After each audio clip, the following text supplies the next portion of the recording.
నమస్కారం మిత్రులారా. మీకు ఏమన్నా రియల్ ఎస్టేట్ వ్యాపారం ఉందా? ఫామ్ హౌసెస్ కట్టడం, అమ్మడం, లేదా పంట పొలాలు, లేదా ఇలాంటివి వ్యవసాయ పనులు ఇలాంటివి. వాటిల్లో మీరు బాగా వృద్ధి చెందాలనుకుంటున్నారా? తర్వాత వాటిల్లో ఇబ్బందులు ఎదుర్కొంటున్నారా? ఇలాంటివన్నీ క్షేమంగా ఉండాలంటే ఇప్పుడు చెప్పబోయే మంత్రాన్ని మీరు శ్రద్ధగా చేయండి. కానీ గుర్తుపెట్టుకోండి, తప్పనిసరిగా 90 రోజులు విడవకుండా చెయ్యాలి. అక్కడ పూజ ఎలా చేసుకోవాలో చెప్తాను. అంతేకాదు, ఈ మంత్రం చెప్పుకుంటాం. మీరు ఎన్ని ఎక్కువ సార్లు జపించగలిగితే అంత మంచిది. లేకపోతే మీరు ఎవరినైనా పెట్టించుకుని రోజు లోపల 500 సార్లు చదివించాలి. వాళ్ళకి తాంబూలం సమర్పణ, అది మీ ఇష్టం. ఇది ఏమిటది? చక్కగా మీ ఇంటి దగ్గర ఉన్న పూల మొక్కలకి నీళ్లు పోయండి.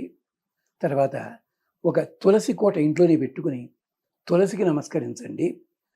40 రోజుల పాటు తప్పనిసరిగా రోజూ కొబ్బరికాయ కొట్టండి. రోజూ పరవాన్నం నివేదించండి. ఇది తప్పనిసరి. మీరు చేస్తున్న వ్యాపారం అలాంటి ఫలితం రావాలి మీకు.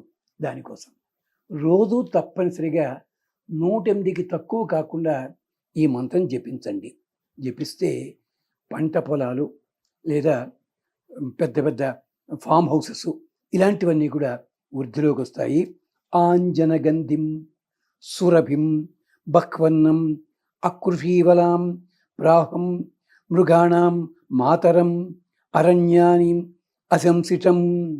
అమ్మా, అరణ్యదేవత అంటే కనీసం పూల మొక్కలన్నీ ఉన్న పార్కు దగ్గరికైనా వెళ్ళి సాయంకాలం నమస్కారం పెట్టుకోండి. ఆ పని చేయండి. అడుగుతున్నారు ఆంజనగంధిం. అమ్మా, అరణ్యదేవత, ఎన్ని రకాల చెట్లు ఉన్నాయమ్మా నీ దగ్గర?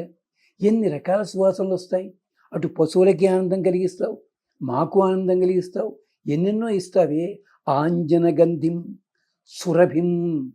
ఆ సువాసన ఎంత గొప్పగా అంటే మొగలి పూలు, మల్లెలు, మొల్లలు ఇలాంటివన్నీ రకరకాల పదార్థాలు.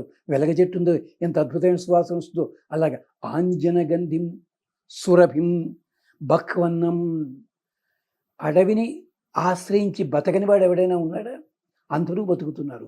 బహు అన్నం, రకరకాలుగా అన్నాన్ని భోజనాన్ని పెడతావు, నీడనిస్తావు, పైన ఉండేందుకు చోటిస్తావు. ఇంత దానివి నువ్వు ఓ అరణ్యమా. అకృషీవలం, మా ఊళ్ళో పంట పొలాలు కావాలంటే వ్యవసాయులు వచ్చి అవన్నీ చేసుకోవాలి. నాగళ్ళు పెట్టి చేయాలి, సేంద్రియ ఎరువులు వేయాలి, మరొకటి వేయాలి. కానీ అడవులు పెంచడానికి చెట్లు కొట్టేయకుండా ఉంటే చాలు.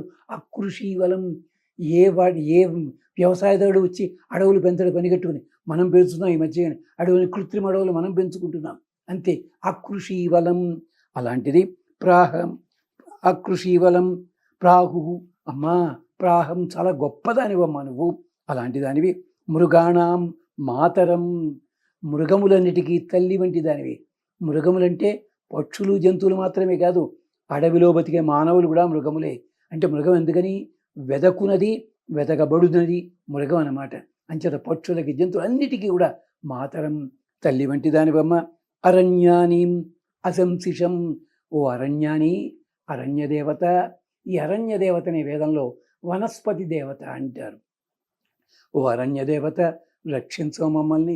సరిగ్గా ఇదే మాట మహాభారతంలో అరణ్య పర్వంలో ధర్మరాజు ద్వైతవనానికి దండం పెడుతూ ఇదే మాట చెప్తాడు. ఓ ద్వైతవనమా, ఇంతమంది బతుకుతున్నారు, మేము కూడా వచ్చి నీ నీడలో బతుకుతామమ్మా అంటాడు ఆ మహానుభావుడు. అలాగే ఈ రోజునైతే అడవులన్నీ చదును చేసేసి ఫ్లాట్లు కట్టేసుకుంటున్నాం. అరణ్యాన్ని గౌరవిద్దాం, అరణ్యాన్ని బతకనిద్దాం. అందుకని అరణ్యాలు లేవు కనుకనే చిరతపుళ్ళు, ఏనుగులన్నీ ఊళ్ళ మీద పడుతున్నాయి. ఇంచేత వాడి తిండి లేకుండా చేస్తున్నాం మనం అడవుల్ని నాశనం చేసి. అది గుర్తుపెట్టుకోవాలి. ఇంచేత అరణ్యాన్ని రక్షించవమ్మా. ఇది మొదట 40 రోజులు అన్నాం. 40 రోజులు కొబ్బరికాయ కొట్టాలి, పరమాన్నం నైవేదన చేయాలి, 100 సార్లు చదువుకోవాలి. చేతక్క అని వాళ్ళైతే వాళ్ళ పుట్టిన నక్షత్రం రోజు కానీ, శని ఆదివారాల్లో కానీ దేవాలయంలో ఇంత ప్రసాదం చేయించి నలుగురికి పంచిపెట్టండి. కానీ ఫలితం అద్భుతంగా లభిస్తుంది. కనీసం ఇంట్లో చదువుకోగలిగితే 500 సార్లు చదవండి. అరగంటే పడుతుంది సుమా, అంతకంటే ఎక్కువ పట్టదు. పాలు నివేదన చేయండి, లేదా మీ ఇష్టం ఏ పళ్ళైనా సరే నివేదన చేయండి, ఫలితం లభిస్తుంది.